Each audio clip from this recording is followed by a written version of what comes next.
Hi, I'm U.S. Attorney Janine Ferris-Pirro.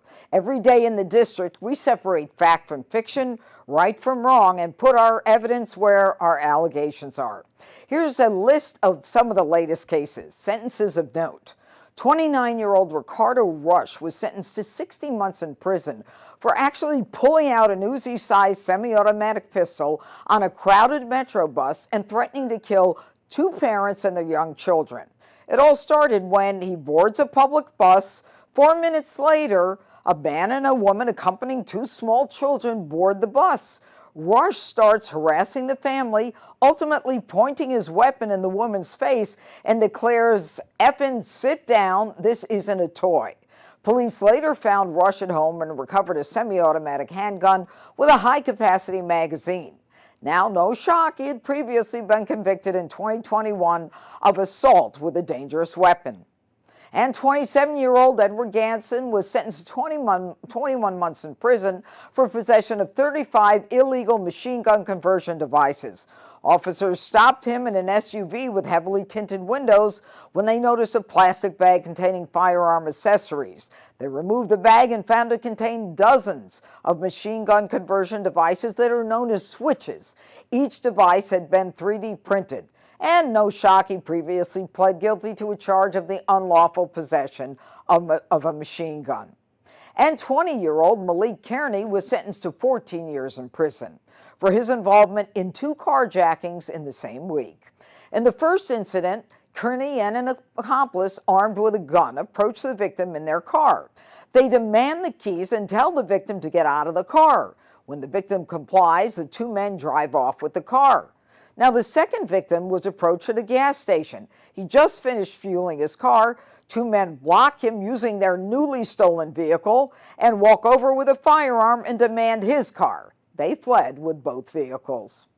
And 29-year-old Kari McCoy was sentenced to 74 months for possessing hundreds of images of children being sexually abused. In January of 2024, Google alerted authorities to McCoy's upload of more than 1,000 files of suspected child abuse material.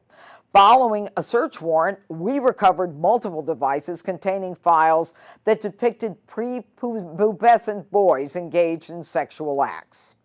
And as for pleas and convictions, 45-year-old Kanul Mehta of California pled guilty to his role in a multi-state conspiracy that stole hundreds of millions of dollars in cryptocurrency from victims. Mehta admitted that he helped to launder at least $25 million, lavishly spending it on himself in Miami nightclubs, on luxurious real estate rentals, and a fleet of Lamborghinis, Porsches, and Ferraris. And a 26-year-old gang member, Reginald Steele, was found guilty in the 2020 murder of 13-year-old Malachi Lukes and a separate shooting. Steele and his crew terrorized neighborhoods due to an ongoing beef with rival crews. He and his group drove to a neighborhood in a stolen vehicle looking for rival gang members. When they approached the area where Malachi Lukes was, the crew fired 11 rounds, striking the 13-year-old in the back, killing him instantly as the bullet traveled through his heart and lung. A 28-year-old Ukrainian citizen, Alexander Didenko, pled guilty to stealing the identities of U.S. citizens. What he did was he ran a website that sold the stolen identities to North Korean IT workers, who in turn used them to fraudulently gain employment with U.S. companies.